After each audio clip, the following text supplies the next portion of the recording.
This quick video is going to show you how to use the Huckel routine in Oscar Sketch to calculate charges on atoms. So here I've drawn out a simple amide, it's just acetamide, and of course it has a delocalized pi system.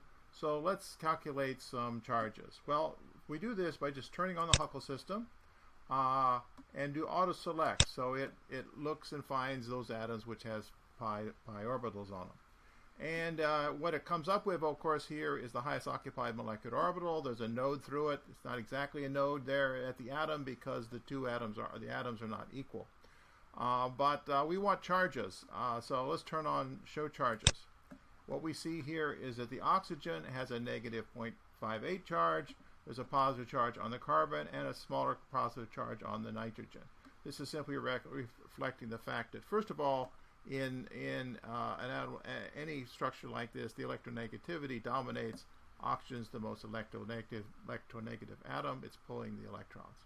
What we haven't done is mention the carbon over here, and of course we know that carbon can involve itself in hyperconjugation. It's going to make a very small difference. We can turn on hyperconjugation. Calculation has been ignoring it till now. What we see is a very small positive charge on the carbon, and there's a little bit more buildup of negative charge on that oxygen. So hyperconjugation in this case is not terribly important, but it's there. So that's how you calculate charges. You can play around with this. It's very useful for doing such things, accessing carbocation stability. When we get into aromatic substitution, it's going to be very useful.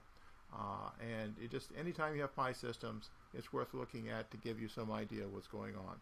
Don't take these charges too seriously. This is an extraordinarily approximate method, and the numbers are not accurate at all, but it does give you kind of an idea of relative charge, and particularly in the pi system.